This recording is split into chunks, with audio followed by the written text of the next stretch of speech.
मैं प्रकाश आपका स्वागत करते हैं आपके अपने करंट हेवन के यूट्यूब चैनल पर। साथियों, 9 बज चुके हैं, यानी कि 9:10 हो चुके हैं और आप लोग सेशन से जुड़ जाइए और फटाफट अपने दोस्तों को भी शेयर कर दें, इनवाइट कर दें उन्हें कि जिसको आना हो वो फटाफट आ जाएं।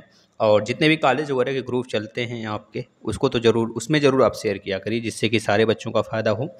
और आज ये हमारा टेस्ट साइंस का 18वें नंबर का है दोस्तों। 25 यानी कि 26 तारीख से 26 अगस्त से आपका कंटिन्यू यूपी टेट का मैथ हो जाएगा। और जो बच्चे एसएससी जीडी के हैं उनके लिए भी कंटिन्यू हम लोग मैथ स्टार्ट कर देंगे साथियों। और बाकी आपका ज्योग्राफी बिल्कुल डिटेल में चल रहा है, वो भी कंटिन्यू हो जाएगा दोस्तों 26 तारीख से। बिल्कुल डिटेल में आप जुड़ेंगे और यह सेशन डेली 9 बजे होगा ही आपके लिए दोस्तों। बेहतरीन तरीके से सारे क्लास चलाए जाएंगे, आप बस तैयारी करिए। चलिए आज के पहले प्रश्न से हम लोग स्टार्ट कर लेते हैं। कैमरा, दूरबीन लेंस और विद्युत बल्ब बनाने में कौन सा कांच हम लोग यूज करते हैं, कौन से कांच का प्रयोग किया जाता है दोस्तों? दूरबीन लेंस, कैमरा और विद्युत बल्ब जो होते हैं ना, विद्युत बल्ब ये वाले नहीं जो हमारे ट्यूबलाइट्स के या फिर हमारे दोस्तों यह जो आजकल हम लोग जलाते हैं, यह सब बल्ब नहीं। जो हमारे एलईडी हैं यह वाले नहीं, जो पहले आती थी बल्ब नहीं 100 वाट का पीला वाला, उसकी बात किया जा रहा है यहाँ पे। तो किस चीज़ के बनाए जाते हैं दोस्तों आप बता देंगे, क्योंकि बहुत बार एग्जाम में पूछा गया है तो आपको डायरेक्टली याद करना ही पड़ेगा दोस्तों। फ्लिंट कांच। चलिए आगे जितने भी कांच हैं सबसे रिलेटेड हम क्वेश्चन रखे हुए हैं, अब देखिएगा। पहले क्वेश्चन का आंसर पहला हो गया।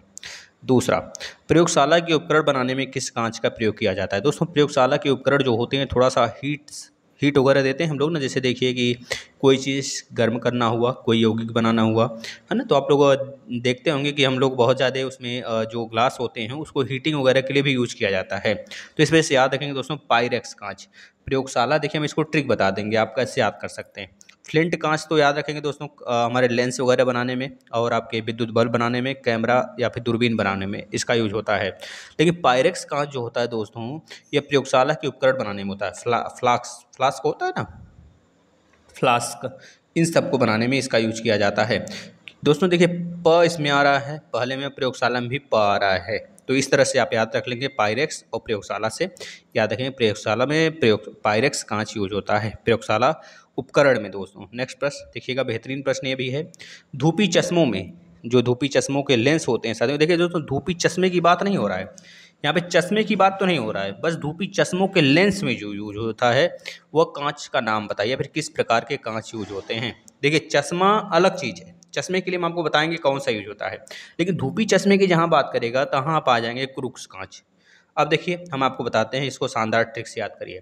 जो धूपी चश्मे होते हैं वो गिरते हैं तो कुरकुर कुरकुर कुरकुर करके टूट जाते हैं, कुरकुरा के टूट जाते हैं। तो कुरकुरा के जब टूट जाते हैं तो क्रूक्स कांच, धूपी चश्मे जो हो गए दोस्तों, उसमें जो लेंस होते हैं वह क्रूक्स कांच के बनाए जाते हैं।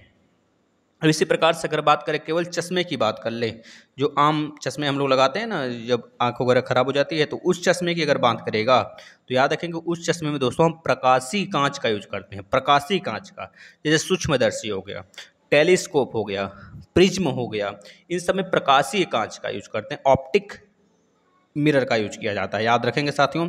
अगर बात किया जाता है आपसे अधिक ताप गर्म करने के लिए, जैसे कि प्रायोगिक उपकरण बनाने में किसका यूज करते हैं? प्रायोगिक उपकरण बनाने में, जो प्रयोगशाला के जो बहुत ज़्यादा हीटिंग वाले फ्लास्क वगैरह होते हैं उसको बनाने के लिए हम लोग पोटास कांच का यूज करते हैं दोस्तों। वो किसका बना होता है? पोटेशियम कार्बोनेट और कैल्शियम कार्बोनेट व सिलिका से मिल के बना होता है। इस बात को याद रखेंगे साथियों। एक होता है सोडा कांच। सोडा कांच आप भाषा में कह सकते हैं, जैसे हम लोग जो एलईडी यूज करते हैं, ट्यूबलाइट जो यूज करते हैं, बोतलें हो गए, और प्रयोगशाला के भी उपकरण इसमें आ जाते हैं, लमसम कुछ थोड़े बहुत आ जाते हैं। तो इसमें सोडा कांच जो वाइट कलर के जनरली दिखते हैं ग्लास, उसमें सोडा कांच ही यूज होता है। साथियों इतने प्रश्न थे कांच से जो बहुतों बार एग्जाम में पूछा गया है, अनेकों एग्जाम में पूछा गया है, तो अब इसे रट जाइएगा। चलिए अगले प्रश्न में हम आ जाते हैं। बेहतरीन प्रश्न है साथियों, लाजवाब प्रश्न है। देखिए यहाँ पर मिक्सर से रिलेटेड है। मिक्सचर जो आपके मिश्र धातुएं होती हैं, सामान्यतः मिश्र धातुएं हम लोग बहुत जगह यूज करते हैं घटक के रूप में। जैसे बात किया गया यहाँ पे पीतल, पीतल यानी कि ब्रास, याद रखेंगे पीतल का जो इंग्लिश नेम होता है साथियों क्या होता है? ब्रास होता है, BRAS।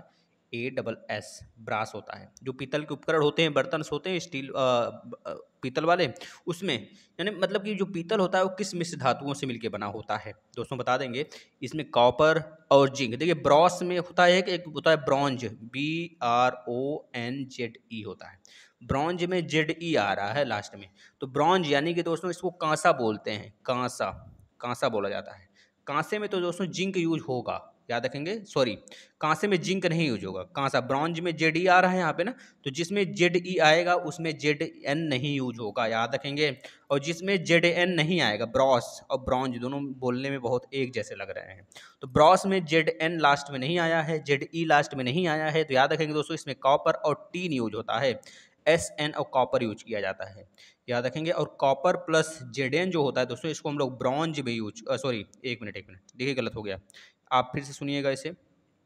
जैसे कि ब्रॉन्ज है, ब्रॉन्ज ZE आ रहा है लास्ट में दोस्तों, ब्रॉन्ज में ZE आ रहा है, तो जिसमें ZE आएगा उसमें ZN नहीं यूज होगा, ये याद रखिए। मतलब कि इसमें SN वाला कॉपर प्लस टीन यूज होगा।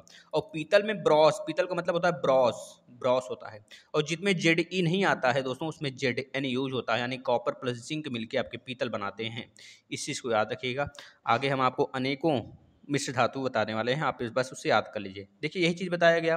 ब्रॉन्ज, ब्रॉन्ज में ZE आ गया, अब यहाँ पे ZE आया है, तो ZE क्या होगा दोस्तों, इसमें नहीं यूज होगा भाई। तो कॉपर प्लस टीन, कॉपर और टीन मिलके बनाते हैं कांसा, और कॉपर प्लस जिंक मिलके बनाते हैं दोस्तों आपके पीतल, यानी कि ब्रॉस, याद रखेंगे दोस्तों। अगर हिंदी नाम में कन्फ्यूजन है कांसा और पीतल, तो आप इंग्लिश वाला नाम याद रखिए, ब्रॉस, जिसमें ZE आएगा उसमें ZE नहीं यूज होगा, जिसमें S वाला आएगा यानी कि ब्रॉस आएगा उसमें ZN यूज होगा, यानी कॉपर तो दोनों में रहेगा। कॉपर दोस्तों अगर पूछा जाता है कितना होता है कांसा में, यानी कि ब्रॉन्ज में कितना कॉपर होता है, तो बताएंगे 90% दोस्तों क्या होता है, कॉपर होता है। और प्लस 10% आपका दोस्तों क्या होता है, टीन होता है, याद रखेंगे। ये ब्रॉन्ज की बात किया जा रहा है। लेकिन अगर ब्रॉस की बात करेगा तो ब्रॉस में कॉपर की मात्रा कम होती है दोस्तों, और लगभग लगभग जिंक की मात्रा 30% होती है, यानी कि जिंक जो होता है आपका पीतल में 30% होता है, पीतल की बात हो रहा है ब्रॉस की। और प्लस कॉपर 270% होता है, ये पीतल की बात हो रहा है, ब्रॉस की, यानी कि पीतल, पीतल लिख लीजिए, पीतल, पीतल में। और ये हमारा किस में है दोस्तों, कांसा में है, यानी कि ब्रॉन्ज में है। चलिए अगले प्रश्न पे चलते हैं, देखते हैं अगला प्रश्न क्या पूछा गया है। दोस्तों बताइएगा अगर आप लोग को बेहतरीन लग रहा है सेशन, तो ऐसे ही हम हिस्ट्री वाला भी, बाल विकास का भी, और अनेक जैसे भी चैप्टर हैं, चाहे आप जिस भी एग्जाम का प्रिपरेशन करें साथियों, फोड़ के आएंगे। बस आप लोग बस एडवाइस करिए और आप लोग बताइए किस तरह के सेशन लाने चाहिए। अगर आपको ऐसे ही सेशन चाहिए क्वेश्चन आंसर का, तब भी बताइएगा। अगर थ्योरेटिकल चाहिए तब भी बताइएगा, क्योंकि जो ज्योग्राफी का थ्योरेटिकल चल रहा है एक बार आप उसे देख लीजिए। अगर वैसे ही प्रश्न चाहिए आपको तो बेहतरीन तरीके से वैसे ही प्रश्न लाए जाएंगे, अन्यथा आप जैसे चाहेंगे उस हिसाब से प्रश्न आएगा। जब आप कहेंगे क्वेश्चन आंसर की तरह प्रश्न लाइए सर, तो इसी तरह से प्रश्न आएंगे, अन्यथा आपको थ्योरेटिकल भी दिए जाएंगे, जैसा आप हमें एडवाइस करिए साथियों। अच्छा चलिए, इस प्रश्न के पहले हम लोग कुछ और चीज़ें आयस्क के बारे में जान लेते हैं। जैसे जर्मन सिल्वर बहुत बार आ जाता है, जर्मन सिल्वर में किस किस धातुओं से मिलकर ये बना है, कौन से धातु जर्मन सिल्वर बनाते हैं मिला के। तो जर्मन सिल्वर तो अनेक बच्चे सिल्वर लगा देते हैं, लेकिन जर्मन सिल्वर में सिल्वर नहीं होता है साथियों, क्या होता है, कॉपर होता है, प्लस जिंक होता है, प्लस निकल होता है, इसको याद रख लेंगे, निकिल होता है। इसके बाद अगर बात करें दोस्तों रोल्ड गोल्ड, देखते हैं ना मार्केट में सोना की जगह रोल्ड गोल्ड भी सामान्य बिकते हैं, जो बहुत ही ज़्यादा महंगे होते हैं, कॉस्टली उतने ज़्यादा नहीं होते जितने ज़्यादा आपके जो रियल होता है सोना उतना ज़्यादा तो नहीं होता, लेकिन रोल्ड गोल्ड आप सुनते हैं उसमें भी कॉपर मिला होता है साथियों। Copper plus aluminium, copper plus aluminium, copper कितना होता है उसमें 90% होता है, और प्लस 10% आपका एल्यूमिनियम होता है। एक आप सुनते होंगे दोस्तों गन मेटल, बहुत बार आप सुनते हैं जिससे घंटे वगैरह का निर्माण होता है ना, गन मेटल आप सुनते होंगे। गियर हो गया, तोप हो गया, बेरिंग हो गया, जो गाड़ियों जो स्टेयरिंग्स वगैरह बनाए जाते हैं वो गन मेटल के ही बनाए जाते हैं। इसमें copper zinc plus tin use होता है, साथ ही याद रखेंगे। और जैसे कि एक घंटा वगैरह जैसे सिक्का बनाने के लिए जो सिक्का होता है दोस्तों मुंज मेटल से बनाया जाता है, इसमें कॉपर प्लस जिंक मिले होते हैं। ये आपसे बस इतनी चीज़ें हैं, चलते हैं नेक्स्ट प्रश्न की तरफ हम लोग। देखिएगा यहाँ पर अयस्क से रिलेटेड क्वेश्चन है आपका, जितने भी अयस्क जैसे सोडियम का अयस्क कौन कौन से हैं आप बताइए, एल्यूमिनियम का अयस्क कौन है, तो ये सब पूछे जाते हैं प्रश्न दोस्तों अनेकों एग्जाम में, है ना। जैसे देख रहे हैं यूपी ट्रिपल एससी का एग्जाम लगने वाला है 24 को, रेलवे का होने वाला है बहुत जल्द, ग्रुप डी का। तो इस तरह से जितने प्रश्न हैं यूपी टेट के भी एग्जाम में दोस्तों ऐसे ही प्रश्न आते हैं। चलिए इस प्रश्न का राइट आंसर बताइएगा। सोडियम का अयस्क है, सोडियम का अयस्क के बारे में पूछा जा रहा है दोस्तों। देखिए सोडियम के अयस्क कौन कौन से होते हैं पहले आप याद रखेंगे। देखिए दोस्तों सबसे पहले बोरेक्स, ये भी सोडियम का अयस्क होता है, इसका फॉर्मूला होता है NaNO3, याद रखेंगे। और एक होता है ट्रोना, ट्रोना भी होता है, ट्रोना, ट्रोना जो होता है दोस्तों इसका जो फॉर्मूला होता है Na2CO3 into 2NaHCO3 into 3H2O होता है। एक होता है बोरेक्स, बोरेक्स हमने बता दिया आपको NaNO3। और दोस्तों एक मिनट, बोरेक्स हो गया ना, बोरेक्स का दोस्तों NaNO3 नहीं, ये तो साल्ट पीटर का होता है, साल्ट चिली साल्ट पीटर का होता है NaNO3। जो बोरेक्स का होता है दोस्तों फार्मूला वो हो जाएगा Na2V4O7 इंटू 10H2O होता है। और साधारण नमक का सबको पता है NaCl होता है। यानी कि ये सब के सब जिसमें जिसमें इसमें Na आया है वो सोडियम का अयस्क होगा, यानी कि राइट आंसर डी होगा। अगले प्रश्न पे चलते हैं। एल्यूमिनियम का अयस्क नहीं है। देखिए ऐसे प्रश्न को थोड़ा सा सावधानीपूर्वक पढ़ना चाहिए हमें। एल्यूमिनियम का अयस्क नहीं है तो सबसे पहले हमें यह पता होना चाहिए कौन सा है। तो हमें पता है दोस्तों बॉक्साइट तो होता है एल्यूमिनियम का अयस्क, कोरंडम भी होता है एल्यूमिनियम का अयस्क। जो बॉक्साइट होता है इसका फॉर्मूला होता है Al2O3 इंटू 2H2O, और कोरंडम का होता है दोस्तों Al2O3 होता है। और फेल्सपार भी होता है, फेल्सपार का जो फॉर्मूला होता है KAlSi3O3 होता है। इसके सिवा हम आपको और बता देते हैं, क्रायोलाइट होता है, एल्यूनाइट होता है, काओलिन होता है। यह सब के सब दोस्तों एल्यूमिनियम का अयस्क होते हैं। लेकिन जो कार्नेलाइट है साथियों, जो कार्नेलाइट है यह पोटेशियम का अयस्क है। किसका? पोटेशियम का। इस वजह से यही हमारा रॉन्ग है, यानी कि इस प्रश्न का राइट आंसर डी सही है। अगले प्रश्न पे चलते हैं। कैल्शियम का अयस्क बताइए। कैल्शियम का अयस्क पहले आपको, अच्छा इसमें पूछा गया कैल्शियम का अयस्क नहीं है, कौन सा नहीं है यह बताना है दोस्तों, इसको ध्यान से पढ़ेंगे कौन सा नहीं है। तो सबसे पहले हमें यह पता होना चाहिए कौन सा है। देखिए डोलोमाइट है कि नहीं है, इस पर थोड़ा सा सोचिए। है, बिल्कुल डोलोमाइट है, कैल्साइट है, कैल्साइट भी है। इसके बाद जिप्सम तो आपको पता है दोस्तों, जिप्सम का फार्मूला होता है CaSO4 इंटू 2H2O, ये तो होता ही है, मतलब ये भी सही है हमारा। और एक होता है दोस्तों आपको पता है जिप्सम के बाद जो एक हमारा जो प्लास्टर ऑफ पेरिस होता है, जैसे कि CaSO4 इंटू हाफ H2O, यह भी प्लास्टर ऑफ पेरिस का फार्मूला है, ये भी याद रखेंगे, हाफ H2O यह भी होता है। लेकिन दोस्तों क्यूप्राइट नहीं होता है। क्यूप्राइट किसका अयस्क है दोस्तों बताएंगे, कॉपर का अयस्क है। किसका? कॉपर का अयस्क है, कॉपर का दोस्तों यह अयस्क बोला जाता है। जैसे क्यूप्राइट Cu2O होता है, कॉपर ग्लांस होता है, कॉपर पायराइट होता है, यह सब कॉपर के अयस्क के रूप में जाने जाते हैं। चलिए अगले प्रश्न पे चलते हैं। पारा का अयस्क है, मात्र एक ही तो है पारा का अयस्क दोस्तों। जैसे कि पारा का अयस्क हम बोलेंगे सिनेबार, सिनेबार का फॉर्मूला क्या होगा, कौन बताएगा? HgS होता है। क्या होता है भाई, आप लोग बोलिए। देखिए प्रश्न जब हम कराया करें तो कम से कम गलत ही सही, लेकिन आंसर जरूर दिया करें। HgS होता है साथियों, HgS होता है ना, याद रखेंगे। पारा का अयस्क सिनेबार होता है दोस्तों। गैलेना अच्छा किसका अयस्क है, तो बताएंगे लेड का। लेड जो पीबी होता है ना, पीबी लेड, इसका अयस्क है दोस्तों गैलेना, है ना, याद रखेंगे। अच्छा टीन का अयस्क बहुत बार एग्जाम में पूछा गया, कैसीटेराइट होता है, जिसका फॉर्मूला होता है SnO2 होता है। ये किसका अयस्क है दोस्तों बताइए तो। स्टाई क्या लिखा हुआ है यहाँ पर, इसको पढ़िए, स्टाइबनेट, स्टाइबनेट ये किसका अयस्क है? स्टाइबनेट जो अयस्क है दोस्तों आप बता देंगे, यह आपका अयस्क है एंटीमनी का। किसका? एंटीमनी का, SB से बोलते हैं, SB एंटीमनी का यह अयस्क है। चलिए अगले प्रश्न पे चलते हैं। मानव हड्डियों में सर्वाधिक पाया जाता है, भाई ये तो बेहतरीन प्रश्न है। जो मानव हड्डियों में पाया जाता है सर्वाधिक, हाँ दोस्तों क्या पाया जाता है मानव हड्डी में? आपने सुना होगा कैल्शियम हो गया और आपका सोडियम हो गया, ये सब मानव की हड्डी में पाया जाता है। लेकिन सर्वाधिक सबसे ज़्यादा अगर पूछा जाता है तो बताएंगे कैल्शियम फास्फेट। कैल्शियम फास्फेट ये मानव हड्डी में ज़्यादा पाया जाता है और इस वजह से स्ट्रॉन्ग होता है हड्डी, स्ट्रॉन्ग दोस्तों याद रखेंगे। हड्डी में भी खोखले होते हैं और इसमें स्टॉमिलेसिस या फिर कह लीजिए स्टॉप करके कुछ एक यूज होता है, एक रोग होता है मानव में, जो कि विटामिन डी की कमी से होता है। आपको याद रखेंगे विटामिन डी की डेफिशिएंसी के कारण मानव के हड्डी वाला रोग होता है, डिजीज हो जाते हैं दोस्तों, याद रखेंगे। चलिए अगर आपको विटामिन पे चाहिए एक सीरीज तो आप बताइएगा, विटामिन पे अगला वाला सीरीज ला दिया जाएगा। लेकिन आप लोग कमेंट किया करिए आप लोग किस टॉपिक पे चाहते हैं, या फिर हम जिस प्रकार से चल रहे हैं टॉपिक वाइज उसी तरह चलें। अब इसमें बताइएगा चूहा मारने के लिए दोस्तों कौन सा हम लोग जहर के रूप में, विष के रूप में किस चीज़ का यूज करते हैं? चूहे मारने वाले जो दवा आती है ना, उसमें बताएंगे आप। जो कृंतक, चूहा ही नहीं दोस्तों, जितने भी कृंतक आपके होते हैं जानवर्स, जो कुदरने वाले होते हैं, कुतरते हैं जो, बस उनको मारने के लिए। चूहा हो गया, नेवला हो गया, इन सबको। बताइए क्या यूज किया जाता है दोस्तों उसमें विष के रूप में, तो बताएंगे जिंक फास्फाइड। दोस्तों जिंक फास्फाइड यूज किया जाता है, जिंक फास्फाइड याद रखेंगे दोस्तों, जिंक फास्फाइड, जो कि अनेकों एग्जाम में पूछा गया है। चलिए अगले प्रश्न, जो यहाँ पे लिखा गया है CD, इसका मतलब क्या है दोस्तों, ये कहाँ पे यूज होते हैं, आगे हम लोग देखेंगे। देखिए कृत्रिम वर्षा कराने में किसका उपयोग करते हैं दोस्तों, जो बहुत ही बड़े बड़े देश होते हैं जिनका आर्थिक व्यवस्था बहुत ही बढ़िया होता है, बहुत ही अच्छे स्थिति में होते हैं वो लोग, तो दोस्तों यहाँ पर वो लोग क्या करते हैं, बादल बनाते हैं, खुद से बादल बनाते हैं और खुद से फसल उगाते हैं दोस्तों।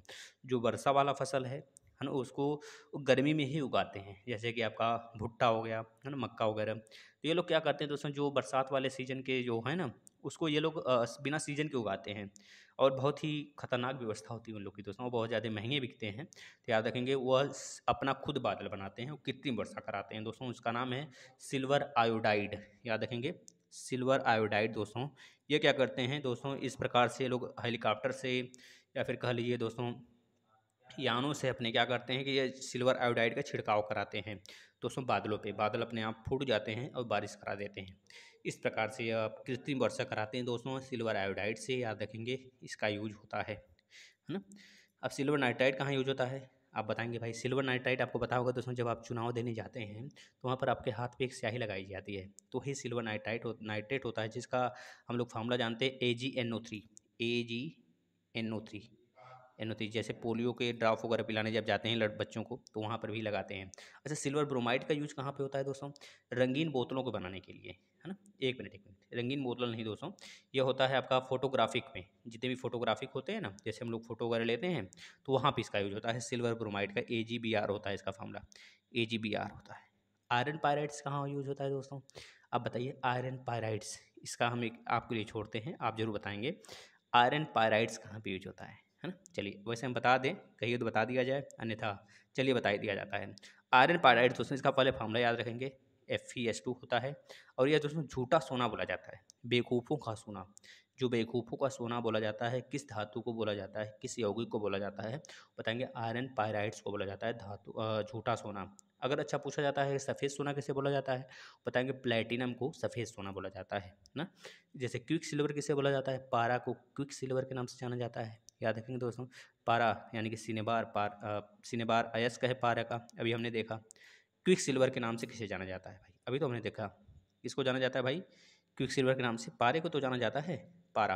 पारा दोस्तों क्विक सिल्वर के नाम से जाना जाता है, आप इसे याद रखेंगे, आपसे पूछा जाता है 100% दोस्तों, ये सारे एग्जाम्स में आते हैं प्रश्न। एक होता है दोस्तों, आपको हम बता देते हैं, आपका एक होता है सल्फाइड करके होता है, सिल्वर सल्फाइड, हाँ याद आया, Ag2S। अगर आप चांदी के बर्तन में, यह चांदी का बर्तन चांदी का ही बना होता है दोस्तों, चांदी की चम्मच से अगर अंडा खाना वर्जित है, यह लोग बोलते हैं ना चांदी की चम्मच से अंडे नहीं खाए जाते हैं, क्योंकि दोस्तों ये क्या करता है, जहर बना देता है। सिल्वर का जो होता है चांदी का चम्मच, वो खराब हो जाएगा आपका, सल्फाइड बना देता है, सिल्वर सल्फाइड, Ag2AS बन जाता है और चम्मच आपका नष्ट हो सकता है। यह तरह की दोस्तों, एक सोना का कठोर बनाने के लिए सबसे ज़्यादा हम लोग उसमें क्या मिलाते हैं, तो बताएंगे दोस्तों तांबा या फिर चांदी मिलाया जाता है। अगर सोना कठोर बनाना है आपको थोड़ा सा, तो उसमें तांबा और चांदी मिलाया जाता है। शुद्ध सोना तो कभी उससे दोस्तों जो आपके हीरे जेवरात बनते हैं ना, ज्वेलरीज बनाते हैं, तो उसमें शुद्ध सोना तो कभी बना ही नहीं सकता, क्योंकि उसमें ज़रूर कुछ उसको कड़क करने के लिए, कठोर करने के लिए उसमें कुछ अशुद्धियाँ मिलाई जाती हैं, जैसे तांबा हो गया, चांदी हो गया, लोग कॉपर और एल्युमिनियम मिला देते हैं बहुत बार, टाका जिसे बोलते हैं, कॉपर और एल्युमिनियम के मिक्सर को हम लोग टाका बोला जाता है। तो इस तरह से दोस्तों लोग आप याद रखेंगे इस सारी चीज़ों को। अगले पेज पे चलते हैं, कपड़ों को रंग प्रदान करने के लिए किस धातु का यूज करते हैं दोस्तों, कपड़ों को रंग देने के लिए बताइए किस धातु का यूज करते हैं दोस्तों, आप सीधे सीधे बता देंगे भैया किसका यूज किया जाता है, ब्रोमीन का यूज किया जाता है, ब्रोमीन, ब्रोमीन दोस्तों, ब्रोमीन याद रखेंगे, BR होता है इसका फार्मूला। चलिए अगले पेज पे चलते हैं। तो उसमें देखिए क्लोरीन क्या है, देखिए ब्रोमीन जो है ये कपड़ों को रंग देता है, और क्लोरीन जो है दोस्तों ये बहुत जगह यूज होता है। पहली बात है कपड़ों के रंग उड़ाने में यूज होता है ना, याद रखेंगे क्लोरीन को। और क्लोरीन का सबसे महत्वपूर्ण काम होता है दोस्तों, जो आपकी पानी वाली टंकी होती है शहर में ना, वहाँ पे क्लोरीन डाला जाता है दोस्तों, जो कि पानी को शुद्ध करता है ना, जर्म्स मारने वाला होता है। Next, ice factory, ice factory में किसका यूज होता है, किसका प्रयोग होता है दोस्तों इसमें से, तो बताएंगे अमोनिया का, अमोनिया NH3 का यूज होता है साथियों आइस फैक्ट्री में, जो आपसे बहुत बार पूछा गया है और आप इसे याद रखेंगे। आइस फैक्ट्री में हम लोग किसका यूज करते हैं साथियों, 3 का, है ना। चलिए अगले प्रश्न पे चलते हैं। देखिए आइस फैक्ट्री हो गया, अगर बोला जाता है आपसे कि आग बुझाने के लिए किसका यूज करते हैं, तो बताएंगे CO2 का यूज करते हैं दोस्तों, है ना। इसी तरह अगर आपसे पूछा जाता है जो चांदी होती है वो काला क्यों पड़ जाती है, अगर उसको खुले में रख दिया जाए तो बोलेंगे ओजोन गैस के कारण तो उसमें काला हो जाता है। और एक चीज़ होती है, जैसे अगर बोला जाए जो आपका लेड संचायक बैटरी होती है वो आवेशित क्यों हो जाती है, तो बताएंगे उसमें सल्फ्यूरिक अम्ल मिला होता है ना, इस वजह से उसमें क्या हो जाता है, आवेशित हो जाती है जल्द ही। तो इस तरह के सारे प्रश्न हैं, आप इसको जितना ज़्यादा याद करेंगे तो उसमें जितना ज़्यादा क्वेश्चन आंसर सॉल्व करेंगे उतनी ज़्यादा आपको रिवीजन होती रहेगी। नेक्स्ट, कांच को काटने के लिए किस धातु का प्रयोग किया जाता है, भाई ये तो सबको पता है, हम लोग अपर रूप यूज करते हैं, है ना, हीरा जो आपका कार्बन का अपर रूप है। चलिए नेक्स्ट, रक्त बहाव को रोकने के लिए किसका प्रयोग किया जाता है, भाई तो ये तो बेहतरीन प्रश्न है, फिटकरी का यूज करते हैं। फिटकरी यानी कि जिसे हम लोग क्या बोलते हैं, एलम करके जानते हैं ना, potash alum, potassium aluminium sulphate, एक होता है पोटास एलम, दोनों सेम ही है, K2Al2SO4 का ट्वाइस 24H2O, यही होता है K2SO4Al, एक मिनट ये सुन लीजिए, K2SO4, K2SO4 याद रखिए दोस्तों, K2SO4 का थ्रायस यह होता है, थ्रायस ट्वाइस नहीं दोस्तों, थ्रायस होता है ना, याद रखेंगे K2SO4 Al2SO4 का थ्रायस इंटू 24H2O, यही होता है आपका क्या दोस्तों, फिटकरी का फार्मूला, पोटासियम इसे बोला जाता है, यही हमारे रक्त के बहाव को रोकता है। नेक्स्ट बताइएगा, वाटर गैस में दोस्तों CO+H2 आता है, CO+H2, क्योंकि हमें पता है ऑक्सीजन प्लस हाइड्रोजन मिलकर हमारा वाटर बनाते हैं, तो इस तरह आप याद रखेंगे वाटर गैस CO+H2 से बनता है। एक प्रोड्यूसर गैस होता है CO+N2 से बनता है दोस्तों। नाइट्रस ऑक्साइड होता है N2O होता है, जो कि शल्य चिकित्सा में, या फिर नाइट्रस ऑक्साइड हम लोग कहते हैं दोस्तों, हंसाने वाला गैस है ना, लाफिंग गैस के नाम से जाना जाता है, तो इस बात को याद रखेंगे। चलिए अगले प्रश्न पे चलते हैं, कौन सा धातु कमरे के ताप पर द्रव अवस्था में रहता है, भाई कमरे के ताप पर द्रव अवस्था में कौन सा धातु रहता है। अब देखिए आप यहाँ पे लोग फंसने वाले हैं, सभी लोग मरकरी लगाएंगे, पता है मरकरी के साथ दोस्तों गैलियम भी होता है, आप इसे याद रखेंगे, ये दो चीज़ है, दोनों के दोनों, अभी तक हम लोग मरकरी ही जानते थे, लेकिन आप अब दोनों दोनों कहेंगे, ये दोनों धातुएं जो हैं दोस्तों, ये कमरे मतलब कि एक तरह से रूम टेम्परेचर पे, या किस में होते हैं, द्रव अवस्था में होते हैं। इसी प्रकार से एक अधातु होता है ना, अधातु यानी कि दोस्तों जो एक अधातु ऐसा बताइए जो कि कमरे के ताप पर ठोस अवस्था में रहता है, ऐसे उल्टा, क्योंकि अधिकतर जो अधातुएं होते हैं दोस्तों गैसीय अवस्था में होते हैं, 22 यानी कि 22 पूरे के पूरे अधातु हैं, जिसमें से 11 तो गैस हैं, है ना, याद रखेंगे 22 अधातु हैं जिसमें से 11 गैस हैं, और ऐसा ही एक अधातु है जो कि कमरे के ताप पर ठोस अवस्था में रहता है, तो बताएंगे दोस्तों ब्रोमीन, ब्रोमीन, है ना, याद रखेंगे। नेक्स्ट, जो कि हैलोजन के ग्रुप में आता है ना, आप याद कर सकते हैं, हैलोजन में कितने ग्रुप होते हैं, कितने तत्व होते हैं, बताएंगे। पहले तो होता है हमारा फ्लोरीन, फिर क्लोरीन, फिर ब्रोमीन, फिर आयोडीन, फिर एस्टेटाइन, इतने होते हैं 5, ठीक है ना, फ्लोरीन, क्लोरीन, ब्रोमीन, आयोडीन और एस्टेटाइन, 80 से बोला जाता है। नेक्स्ट, किस धातु को सफ़ेद सोना कहा जाता है, भाई तो हमने बताया आपको, किस धातु को सफ़ेद सोना कहा जाता है, भाई प्लेटिनम को कहा जाता है। किसको कहा जाता है दोस्तों, प्लेटिनम को कहा जाता है। एल्युमिनियम Al होता है, लेड Pb होता है, और टाइटेनियम T होता है ना, इस तरह से आप याद रखेंगे, प्लेटिनम इसका राइट आंसर होगा। आतिशबाजी के दौरान हरा रंग किस धातु की उपस्थिति के कारण होता है, भाई ये तो बेहतरीन प्रश्न है, बेरियम के कारण होता है, बेरियम के कारण होता है दोस्तों, बेरियम के कारण हरा रंग होता है, और स्टोंसियम के कारण दोस्तों लाल रंग होता है। यह बहुत बार प्रश्न पूछा गया है, आप इसे याद रख लेंगे। जो आतिशबाजी का मतलब समझ रहे हैं, जो क्रैकर्स वगैरह आते हैं, जो हम लोग पटाखे वगैरह फोड़ते हैं, उसमें जो हरा रंग दिखाई देता है दोस्तों, बेरियम के कारण दिखाई देता है, और स्टोंसियम के कारण दोस्तों होता है आपका कौन सा रंग, लाल रंग दिखाई देता है। चलिए अगले प्रश्न पे चलते हैं, लोहे में जंग लगने से उसका भार क्या होता है, भाई लोहे में जब जंग लगेगा तो उसका भार तो बढ़ेगा, तो बढ़ जाता है, क्योंकि पहले से वो सिंपल था, जैसे उसमें नमी मिली यानी कि ऑक्सीजन मिला प्लस N2 मिला, तो क्या हो गया दोस्तों, वो फिर से अपने भार में बढ़ोतरी कर लेगा, यानी कि उसका भार तो बढ़ेगा ही ना, बस याद रखेंगे, यह बढ़ जाएगा। धातुओं का राजा किसे कहते हैं, इंपॉर्टेंट प्रश्न है, और बहुत ही बच्चे गलती करते हैं ऐसे प्रश्नों में, लोग किसको लगा के आते हैं, भाई हीरा को लगाते हैं, है ना, हीरा को लगा के आते हैं, लेकिन राइट आंसर इसका क्या होगा दोस्तों, AU होगा। सोने का अच्छा परमाणु क्रमांक क्या होगा, एटॉमिक नंबर क्या होगा सोने का, देखिए सिल्वर का तो होता है 47, जिसे हम कहते हैं AG, और जो AU होता है दोस्तों इसका होता है, बता देंगे 79, कितना होता है 79, 80 किसका होता है, मरकरी का होता है, HG, याद रखेंगे दोस्तों। चलिए अगले प्रश्न पे चलते हैं, खुली वायु में कुछ दिन छोड़ देने पर सिल्वर की वस्तुएं काली हो जाती हैं, काली हो जाती हैं, याद रखेंगे दोस्तों, किस धातु की उपस्थिति के कारण ऐसा होता है। देखिए दोस्तों, अभी हमने बताया आपको जो सिल्वर की धातुएं हैं, सॉरी सिल्वर है, वो तो ओजोन मतलब जो चांदी है, ओजोन के कारण वो क्या हो जाता है, काला हो जाता है। ओजोन तो है ही दोस्तों, अगर ओजोन ऑप्शन में नहीं रहता है तो आप सल्फर लगाएंगे, क्या लगाएंगे, सल्फर। सल्फर दोस्तों याद रखेंगे, सल्फर। ओजोन का फार्मूला क्या होता है, O3 होता है। ओजोन तो है ही, खैर अगर ओजोन नहीं है ऑप्शन में तो आप सल्फर लगाएंगे। नेक्स्ट प्रश्न and last, not the list, तांबा का सूत्र सॉरी सॉरी शत्रु तत्व किसे कहते हैं। तांबे का जो शत्रु तत्व है, इसको हम आपके लिए छोड़ें या फिर हम बता देते हैं। चलिए हम आपके लिए अगला एक प्रश्न दे देंगे, इसको हम बताते हैं, इसको हम बता देते हैं साथियों। क्या होता है तांबे का शत्रु तत्व, तो बता देंगे दोस्तों, किसे कहते हैं, गंधक को कहते हैं साथियों, गंधक को तांबे का शत्रु तत्व कहते हैं। आपके लिए एक बेहतरीन प्रश्न है साथियों, आप लोग जितने हैलोजन ग्रुप होते हैं, हैलोजन ग्रुप होते हैं, उसको आप लिखेंगे हैलोजन ग्रुप किस ग्रुप में पाए जाते हैं, कौन से वर्ग होता है ना, इसको लिखेंगे। और दोस्तों आप जीरो समूह के जो अक्री गैस होते हैं उसके बारे में आप जरूर बताएंगे, कितने होते हैं, प्लस जो आपके S1 ग्रुप होते हैं और S2 ग्रुप होते हैं उसमें कितने कितने एलिमेंट होते हैं आप यह भी बताएंगे। दोस्तों अगर आप इस तरह से तैयारी करेंगे तो आगे आने वाले किसी भी एग्जाम्स को आप फोड़ेंगे, बेहतरीन तरीके से प्रदर्शन करेंगे। अगर अभी से आप कमर कसे हुए हैं, पिछले जितने टेस्ट हो चुके हैं उसका रिविजन करते रहिए। ज्योग्राफी के 16 से 17 प्रश्न वीडियो जा चुके हैं दोस्तों, बेहतरीन तरीके से आप करिए। हिंदी पूरा पढ़ा के ख़त्म कर दिया गया है, मैथ की क्लास अभी कुछ एक आध दो चैप्टर और रह गए हैं। उसके बाद दोस्तों daily current affair, topic wise current affair ये सब जाते हैं, और शॉर्ट वीडियो में कम से कम नहीं तो 60 ऐसे टॉपिक हैं जो आपके डायरेक्ट एग्जाम में आते हैं। तो आप देख लीजिए, मात्र 30 सेकंड 20 सेकंड का वीडियो है, ज़्यादा से ज़्यादा 1 मिनट का होगा। तो शॉर्ट ट्रिक वीडियो करके एक प्लेलिस्ट भी बनाया गया है दोस्तों, प्लेलिस्ट के तौर पे आ जाइए, उसमें आप उसमें देख कर ढूंढ कर अपना सॉल्व कर लीजिए, सारा का सारा नोट्स बना लीजिए दोस्तों। चलिए धन्यवाद, आपका दिन शुभ हो।